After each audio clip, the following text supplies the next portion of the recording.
ప్రభువైన యేసుక్రీస్తు నామములో మీ అందరికీ సమాధానం కలుగునుగాక. ఆమేన్. ప్రియమైన సహోదరి సహోదరులారా, ఈరోజు దేవుని వాగ్దానం ప్రసంగి గ్రంథము 5వ అధ్యాయము 1వ వచనం. నీవు దేవుని మందిరమునకు పోవునప్పుడు నీ ప్రవర్తన జాగ్రత్తగా చూచుకొనుము. ప్రియమైన సహోదరి సహోదరులారా, దేవుడు మనకి ఈరోజు ఈ పునరుద్ధాన దినంలో ఇస్తున్న గొప్ప వాగ్దానము, నీవు దేవుని మందిరమునకు పోవునప్పుడు నీ ప్రవర్తన జాగ్రత్తగా చూచుకొనుము. అంటే మనము సోమవారం నుంచి శనివారం దాకా ఇష్టానుసారమైన జీవితం జీవించి ఆదివారం భక్తుల వలె దేవుని మందిరానికి వెళ్ళిపోది అనేక మందిలో మనము భక్తుల వలె ఉంటాం, కానీ మంచి ప్రవర్తన కలిగిన వారంగా ఉంటాం, కానీ దేవుని దృష్టికి మనము అసహ్యమైన వారంగా ఉంటాం. అందుకని దేవుని గ్రంథం చెబుతుంది, నీవు దేవుని మందిరమునకు పోవునప్పుడు నీ ప్రవర్తన జాగ్రత్తగా చూచుకొనుము. అంటే దేవుని మందిరానికి వెళ్ళే ప్రతి ఒక్కరూ కూడా వారి ప్రవర్తనను జాగ్రత్తగా కాచుకోవాలి. ఆదివారమే కాదు, ప్రతిరోజు కూడా వారి జీవితాన్ని, వారి వ్యక్తిగత జీవితాన్ని జాగ్రత్తగా చూసుకోవాలి.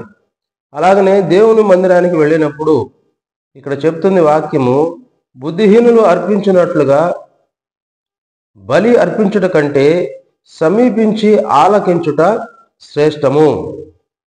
బుద్ధిహీనులు అర్పించే బలులు ఏంటంటే, బయట లోకంలో ఇష్టానుసారంగా ఎలాగంటే అలాగా అన్యాయంగా డబ్బు సంపాదించేసి ఆ డబ్బు దేవుని మందిరానికి తీసుకొని వచ్చి ఏదో కొద్ది భాగం ఇచ్చేస్తే దేవుడు నా పాపాలు క్షమిస్తాడులే అని వారి ఇష్టానుసారమైన జీవితం జీవిస్తూ వాళ్ళు దేవుని వాక్యానికి అవిధేయతగా నడిచి ఆ అవిధేయతకి ద్వారా సంపాదించిన సంపాదనని దేవుడి మందిరానికి తీసుకొని వచ్చి వాళ్ళు ఇస్తారు.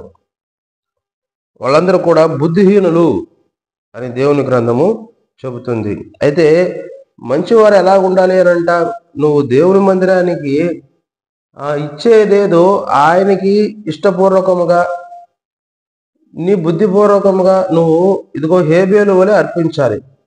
హేబేలు వలె అర్పిస్తేనే దేవుడు నీ కుటుంబాన్ని ఆశీర్వదిస్తాడు. అలాగనే హేబేలు వలె కాకుండా నువ్వు కయీను వలె దేవునికి అర్పణ అర్పిస్తే దేవుడు దాన్ని తీసుకోడు. అంటే నువ్వు ఇచ్చే కానుక ఏదైనా కూడా నీ హృదయపూర్వకంగా నీ కష్టార్జితంలో మంచిగా నీ ఆలోచన పెట్టుకొని దేవుడికి ఇస్తేనే తీసుకుంటాడు, లేదా అది దేవుడు తీసుకోడు. ఎందుకు అనంటే దేవుని గ్రంథం చెబుతుంది, వారు తెలియకే దుర్మార్గపు పనులు చేయుదురు. అంటే దేవుని సన్నిధి ఇది, దేవుని మందిరము, దేవుని హృదయము, దేవుని ఆలోచనలు ఈ విధంగా ఉన్నాయని తెలియక వారు దుర్మార్గమైన పనులు చేసి ఇదిగో ఈ కయీను వలె దేవుడికి వ్యతిరేకంగా నడిచే వాళ్ళు ఉంటారు. అందుకని అలాంటి వాళ్ళు ఉన్నట్లుగా మనం నడవకూడదు.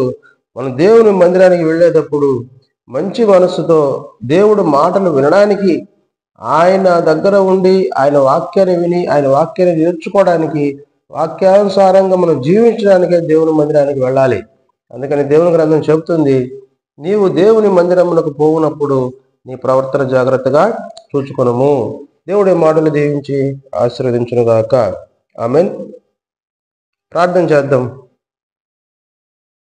ప్రేమ నమ్మకం కలిగిన మా తండ్రి, మహోన్నతుడైన దేవ, పరిశుద్ధుడైన తండ్రి, ఎదుగునైనా మేము దేవుని మందిరానికి వెళ్ళాలి అని అంటే మా ప్రవర్తన బాగా చూసుకోవాలి, జాగ్రత్తగా చూసుకోవాలని నువ్వు ఇచ్చిన ఈ గొప్ప మాటను బట్టి నీకు వందనాలు, కృతజ్ఞతాస్తుతులు తండ్రి.